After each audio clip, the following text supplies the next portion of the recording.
The NASCAR Winston Cup Series heads west for the Dodge Save Mart 350 at Infineon Raceway. Ryan Newman has today's pole, and Jeff Gordon, NASCAR's all-time most winningest driver on road courses, starts to his outside. Robbie Gordon's one-off attempt ends in a failure to qualify, although we do have a different road course ringer in the race today, Andy Pilgrim.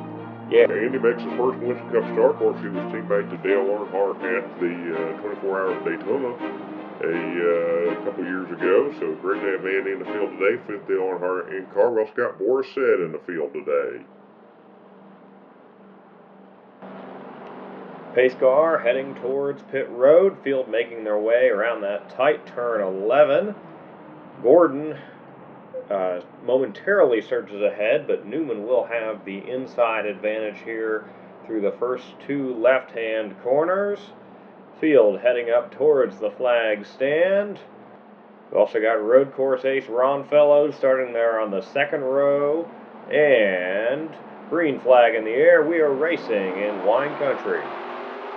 Yeah, I tell you what, wine country is a great place. I've been having a lot of fun out here this week.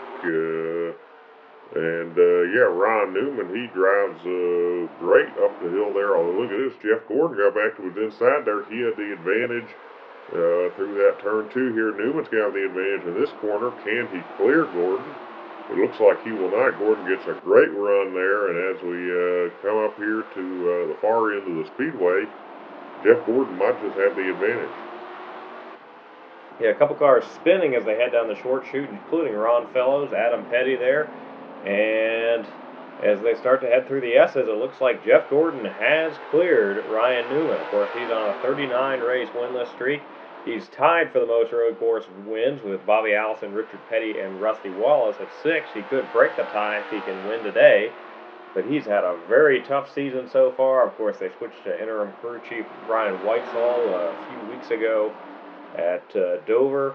And they're continuing to show some improvement here with this 24 team, and really Hendrick Motorsports as a whole. Yeah, for sure. Hendrick, they're no longer top dogs over there at Chevrolet. That's Dale Earnhardt Incorporated. So they got to figure out how can we make up the speed, and they seem to have moved some personnel around. And trouble here. Jeremy Mayfield in the wall. And looks like the 14 there of Mike Skinner. Of course, leader Jeff Gordon is actually headed into that area of the racetrack right now, so he better watch out, make sure he doesn't crash into these cars.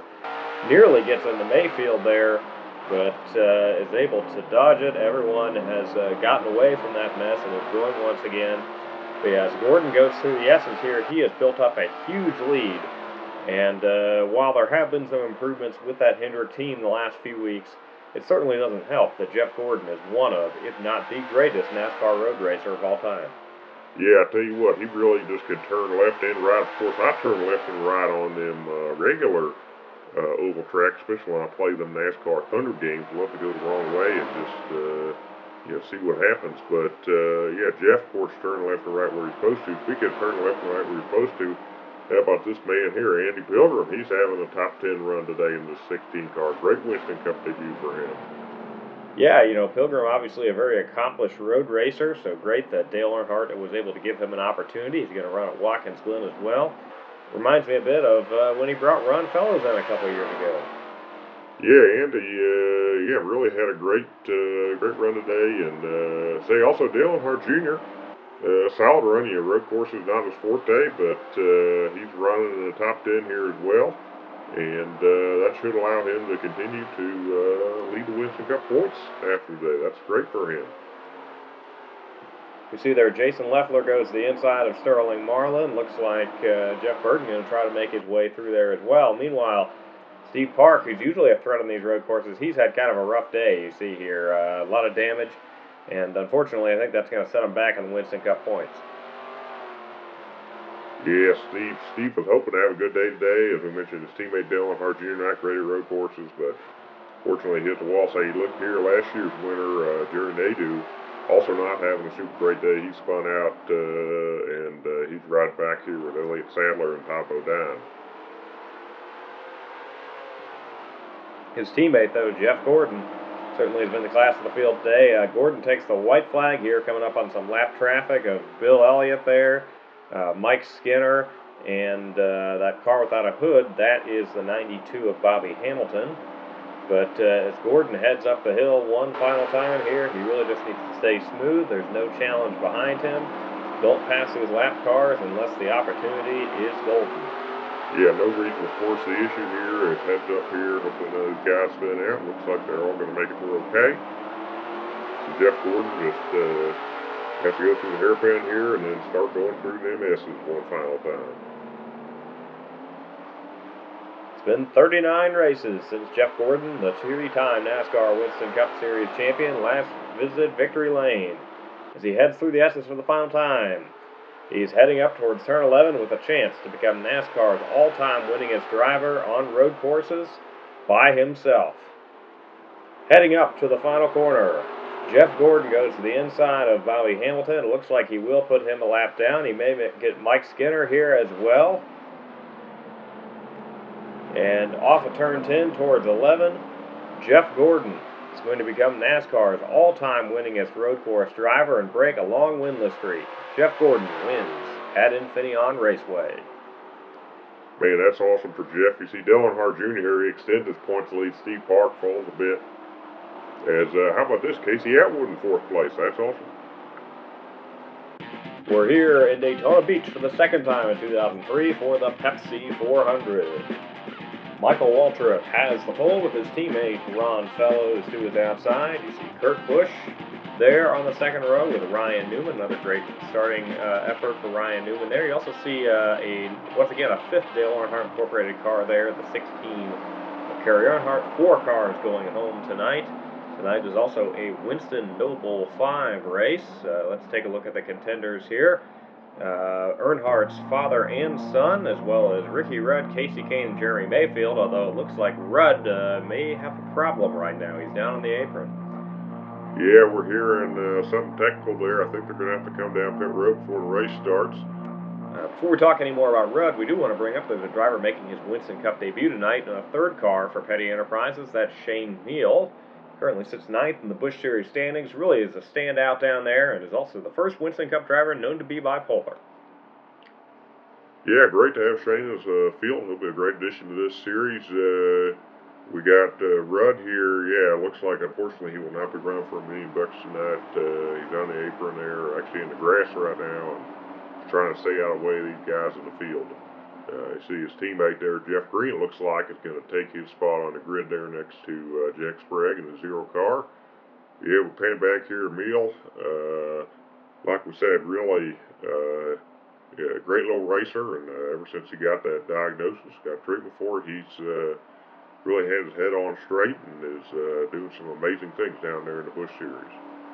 Coming off of turn 4 here, pace car getting ready to head towards pit road and give the field over to Michael Waltrip and the 81 of Ron Fellows. Just 42 cars starting this race as Rudd makes his way towards pit road, waiting for the green. Here we go in the 2003 Pepsi 400. Not too much action here in the start so far. You see, looks like Bill Elliott taking a look there to the inside. Not going to do. It looks like it will be Bobby Labonte, the first one going to try 3 wide, although even he thinks better of it. I imagine Waltrip's going to try to get in front of his teammate here as they head through turns 1 and 2 for the first time. Although he's getting a pretty good push there from Kurt in the 60 car. Have to see which lane he decides to block right now. Yes, Waltrip appears to be trying to block both lanes, kind of going that middle line between Busch and Fellows down the back straightaway here for the first time. Meanwhile, we see Busch, he goes to the inside of Waltrip, and of course his teammate is just 2 cars behind there, the 97 of Biffle. And off of 4, it looks like Busch is going to lead the first lap here at Daytona and get those 5 Winston Cup bonus points. Yeah, we got trouble in the back here. Jimmy Johnson, Jason Leffler, Sterling Marlin, the caution is out.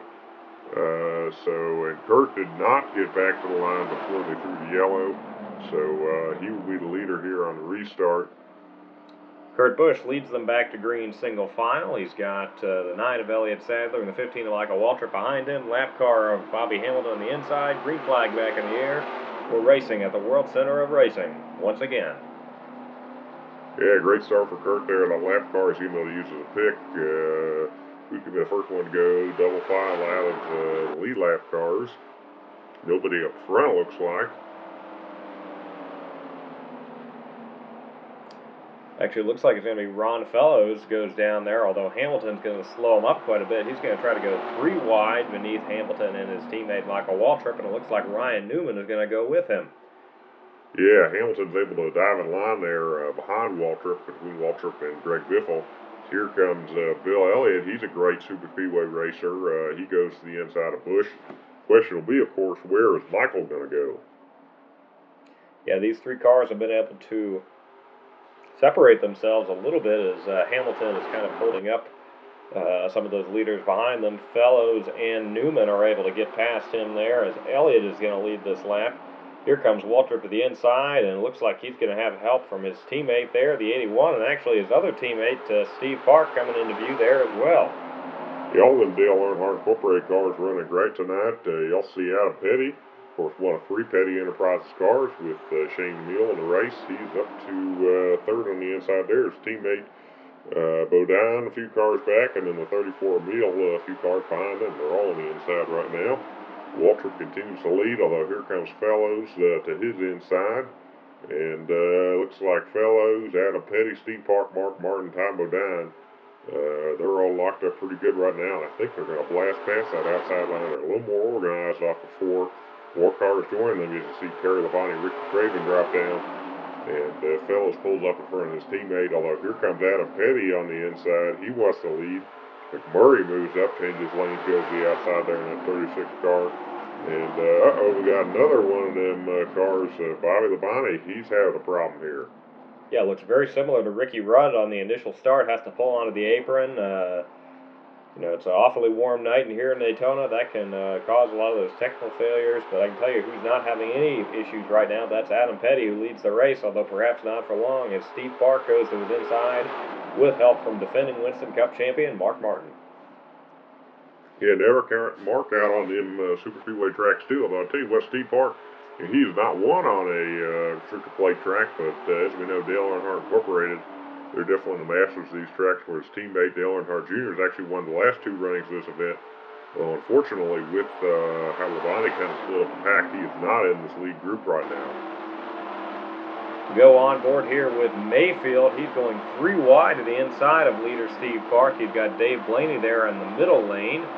And looks like Mayfield is really going to paint that yellow line, and he might just have the lead coming off of turn 2 here. Yeah, that would certainly be something to say. They're still 3 wide. You see, you got Biffle and Martin giving a good push there to Steve Park. But, yeah, and it's really kind of everybody under blinker right now. Speaking of which, we want to shout out Shane Meal having a great Winston Cup debut right now. He runs 4th in line on the outside, part of this lead pack of a dozen or so cars. As coming back to the line here, it looks like it's going to be Blaney narrowly edging out Park, as Park's drafting help on that outside line has really deteriorated. And meanwhile, on the inside, here comes Mayfield back into view with help from his teammate Elliott, although Mayfield moves up to that 2nd line behind Blaney. Yeah, I don't know if that was the right move by Jeremy, because that inside line is really moving right now. Elliott with help from Michael Waltrip and Ty Bodine. Looks like Elliott's also going to try to give the 21 a push. That's causing that inside line to deteriorate a bit, and that's actually going to allow Steve Park, with help from his teammate Ron Fellows, to retake the lead here. Yes, cars really shuffling between lines right now. That's causing no line to really dominate right now. Though here comes Michael Waltrip on the inside. Once again, 3 wide for the lead here at Daytona. It looks like Steve Park's going to get back to the line first this time. I think the weakest line right now is that middle one. They do take the white flag here. We've got a race 2.5 miles to go. The question's going to be, where's Adam Petty going to go? I think that's really going to decide it. If he goes to the middle, they might win. If they go with the inside, they might win. Although, look at this. Michael Waltrip and Ty Bodine, all by themselves, appear to have pushed Michael all the way out to the lead. Yes, they have, and it looks like Steve Park is now going to be the odd man out there. No help on the outside. His teammate Fellows goes up to help him.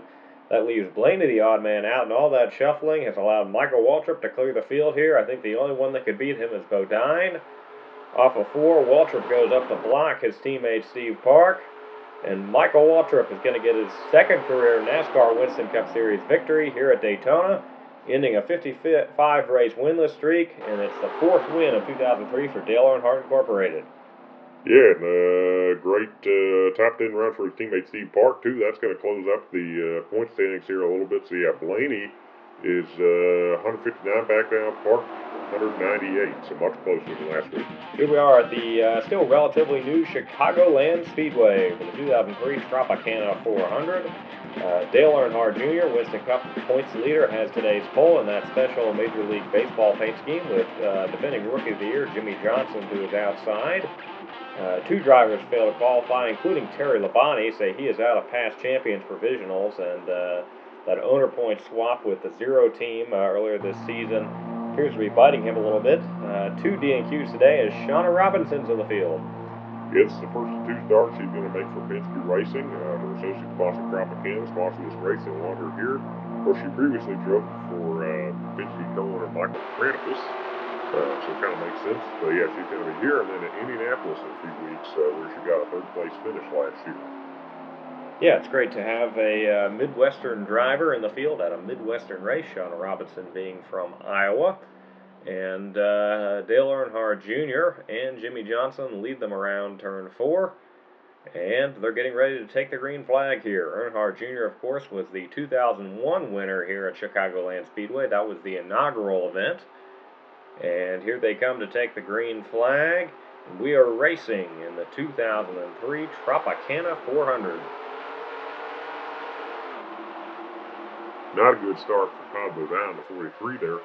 Meanwhile, great start for Steve Park in the 1 car. He almost gets 3 wide outside of Johnson. That might have been a mistake. That's going to allow Loudon to get to his inside. And actually, looks like Loudon's going to get to Jimmy's inside off of turn 2 as well. Yes, all that, though, is allowing Earnhardt Jr. to pull away a bit. It looks like he's going to easily lead the first lap. Johnson looks to clear Bodine for 2nd place off the corner as Atwood tries to go 3 wide for that 2nd position. Earnhardt Jr. gets his 5 bonus points for leading that first lap. Can Johnson clear Bodine in turns 1 and 2 here? It looks like he will.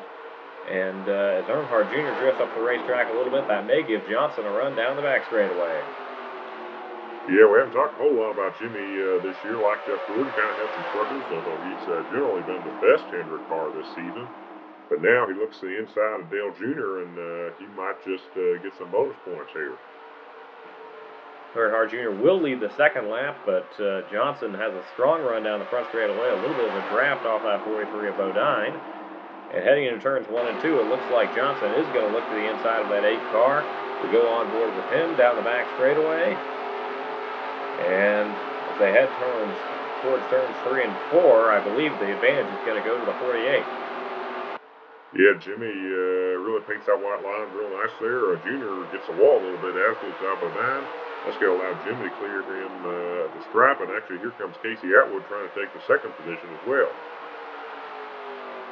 Jimmie Johnson still leads here at the Chicagoland Speedway, although here comes Greg Biffle. Of course, Biffle has a win on a 1.5 miles this year. That was at the similarly shaped Las Vegas Motor Speedway back in March. Biffle's teammate, Jeff Burton, still looking for his first win in a 1.5 years, is in the 3rd position currently, although he's about to get passed by Dale Jarrett for 4th. And here comes Jarrett to the inside here. And what is he going to do? Yeah, I'll tell you what, Jarrett, he's trying to make the most of this. You know, like Terry Labonte, he's had a past champion provisionals. He's missed some races recently. But when he gets on the field, man, he's got a mighty fast race car. And he's shown it today. Earnhardt Jr., Winston Cup points leader, remains in the top 5 at the moment. As Johnson continues to lead here, as Jarrett now goes to the inside. Meanwhile, look back at Shauna Robinson having a great top 15 run so far in that 3rd Penske car. Of course, we saw her teammate Ryan Newman in that lead group. But, yeah, she's certainly making the most of this opportunity, and perhaps this would be a good audition for a full-time gig in 2004.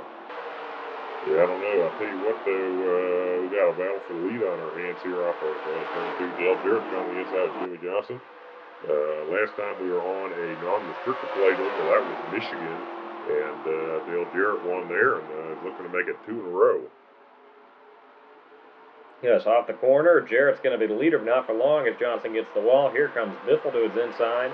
And the pole sitter, Dale Earnhardt Jr., is coming back into the fray as well.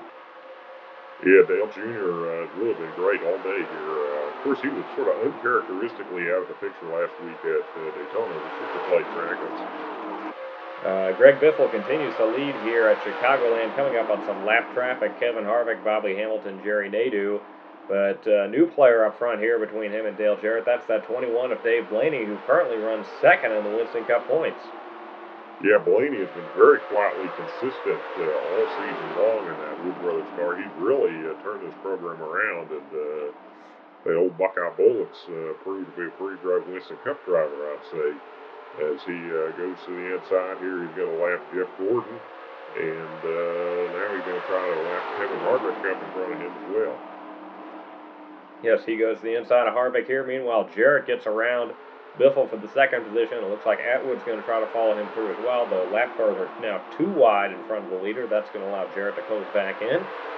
Blaney works to the inside of Nadeau, and now Hamilton is ahead of him, as well as Jimmy Spencer and the 94 of Elliott Sadler. Yeah, very heavy lap traffic here. Looks like Spencer's going to kind of slow them all up there now. We're back to single file, and that's exactly what Blaine wants to see as he takes a look at the inside to put the 92 lap down. And meanwhile, it looks like Atwood's taking a look at the inside of Jarrett here. Further back, we see Dale Earnhardt Jr. He still runs in the top 10, but seeing the man second in points leading the race is the last thing he wants to see as Blaney takes the white flag. Really, he just has to get around this 94 of Elliott Sadler, and I think he's got it. Yeah, Elliott, of course, Elliott used to drive this 21 car, so, man, that's got to sting a little bit seeing it about to lap him. But I'd say the Wood Brothers made the right choice here as Blaney's going to go to the inside of Sadler, and if he can keep on the bottom of the racetrack, he's going to come back for his fourth victory in 2 seasons.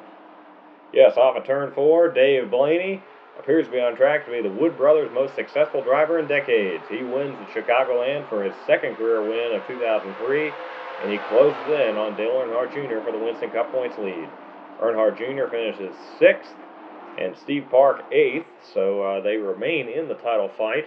But Park now 206 points back, Blaney 134 behind Earnhardt Jr. We head up to the New Hampshire Motor Speedway for the second time in 2003 for the New England 300. Jason Leffler has the pole with last week's winner Dave Blaney to his outside. We see Adam Petty starting third. Ricky Hendrick tried to qualify for this race, but ended up going home yesterday, as did Ricky Craven. And here they come to the green. Leffler gets a great jump on Blaney. It looks like he's going to be clear headed into turn 1. Yes, he did. Blaney drifting up the racetrack a little bit, struggling for grip there. That's going to allow Adam Petty to get to his inside. Of course, this is the location where Adam Petty had that horrible season-ending crash a few years ago at New Hampshire. We're so thankful for all the safety innovations that came out of that. Yes, we are, Chip, as Leffler comes around turn 4. He's going to get his 5 bonus points to lead the first lap here. He's done a great job leading the first lap of several races this year. He's just not been able to lead the last lap yet. As Petty works his way up to third now, as Michael Waltrip passes Bill Elliott for the 4th position. But as they head towards turn 3 and 4, the 20 is still leading, although the 21 is not far behind. Yeah, although take a look at this. Michael Waltrip going to the inside of Adam Petty. I think I won at Daytona a couple weeks ago, really. And we're still on board with the 21 here of Dave Blaney. He is staying in second, but he wants more, potentially going for his second victory in a row here. He works to the inside of Jason Leffler down the front straightaway and is in the optimal position heading into turns 1 and 2. Yeah, great run by Blaney there to the inside. Say, how about this, though? Casey Atwood, he works to the inside of Newman. It looks like he's going to try to get Leffler as well. As in turn 3 and 4 here, looks like it will be Atwood getting that second position. Yeah, Atwood has been very consistent this year. Ray Evernham seemed to think it would take about 3 years for Casey to get up to speed when he hired him at the young age of 19, and that appears to be the case, as he, of course, got his first win earlier this season and is now in the top 5 in points. Speaking of being in the top 5, how about this? Ron Fellows having a great run here. Of course, this place is very flat, kind of like a road course. That's his forte, but still, he's the highest running Dale Earnhardt Incorporated car right now. So that's pretty impressive, especially knowing how good. Atwood still runs in the second position, although he wants more here. Off of 4, he looks to the inside here of Blaney. Meanwhile, Fellows is all the way up to the second position. Very impressive run for him. He continues to get better and better on these ovals. We know what his prowess is on the road courses. Say if he can get these ovals figured out, Chip, he's going to be a dangerous force. Yeah, he is. Although, frankly, he's had a pretty solid season. He's actually currently leading the rookie points over Casey Kane by a little bit. Casey does have a win in the Coca-Cola 600, but Ron's just been a little more consistent, and of course Casey missed a couple races too, so that will even out once they only counts with those 19 starts. But still, Ron is very consistent, and we see that today, running in the third position. Atwood still leading here, although Blaney is trying to fight his way back into this. Meanwhile, Ryan Newman, you saw, runs in the fourth position. And off of 4 here, Blaney's going to have a look to the inside of Atwood. What is going to happen here? Yeah, looks like Casey's still got him down the front straightaway, but Blaney's going to try to back up. Oh no, we got trouble here. Leffler into the wall. Caution is out. And what a heartbreak after having such a fast car. He won the pole today, led the first few laps. And that's also the last thing Casey Atwood wanted to see, as he had established a decent-sized lead over second-place runner Dave Blaney. Yeah, and then, of course, the question is going to be, do you pit here, or do you stay out? There's not a whole lot of laps left, so I don't know if fresh tires will be enough to get back up through the field. But we'll see. So coming off of 4 here, it looks like Atwood's coming, as is the 21, the 81, the 12. Oh, it's going to be Jimmy Johnson in the 5th position. He's going to be the first one to stay out. That's a risky move, but they don't have a win yet this year, so why not roll the dice a little bit? One thing that will help Johnson is there's a few cars staying out with him. It looks like Jeff Burton there. It looks like Greg Biffle, who won here in May, Terry Labonte, Kevin Harvick. So Johnson will have a buffer between those cars with fresh tires. Yeah, so Casey Atwood here restarts at the back half of the top 10. He's got Dale Earnhardt, Casey Kane, Kevin Harvick, Terry Labonte, Jimmy Johnson here, the leader, takes them back to green. And then, of course, there's Greg Biffle and Jeff Burton teammates between Johnson and those other cars. Yeah, Jeff Burton here, he really wants to get a win. Still on that long winless streak. Of course, he led every lap here when they experimented with restrictor plates back in 2000 after the Petty and Irwin crashes. Glad they did not stick to that. That was a pretty boring race. But Jeff Burton proving that he may not need a restrictor plate to win at New Hampshire. He takes a look at the inside of Johnson as the laps continue to wind down here. Go on board with Rusty Wallace. He is now the highest running driver with those fresh Goodyear Eagles. He goes to the inside of Kevin Harvick. That puts him into the top 5 here. He now goes to battle with Terry Labonte. Yeah, Jimmy, he just needs his teammate Terry to really be a good teammate here and hold up Rusty. I think Jimmy might be able to hold on if there's enough time. But say you see Dave Blaney here, if he's making past on the outside, no, Matt Kenseth crashes. And I think that's good news for Jimmy. It's going to reduce the number of laps he has to run here. So, but there will be another restart here in New Hampshire, so watch out. Coming back to the restart here. Johnson leads, Burton second, Biffle third. Yeah, we haven't talked about Biffle, or not Biffle, sorry, that's Kurt Busch. Yeah, get it right, Bill. Yeah, it's Kurt in the 60 car. He won here in May at New Hampshire. So that's, he's potentially, even if he doesn't win, he'd have an average finish of 2 here in 2003, but certainly he'd love to sweep this racetrack here. Go on board with Burton. He takes a look at the clean air at the inside of Johnson, but is not able to make anything happen as they head down the front stretch here. What can he do into turn 1? It looks like he's actually going to slip up the racetrack a little bit, although he is going to get the look to the inside down the back straightaway. Yeah, Jimmy's doing a good job just holding them off, just running the line, do good. Meanwhile, Rusty taking a look to the inside and Terry Labonte there, trying to get up to 4th place. Again, he's the first car on the fresh tires.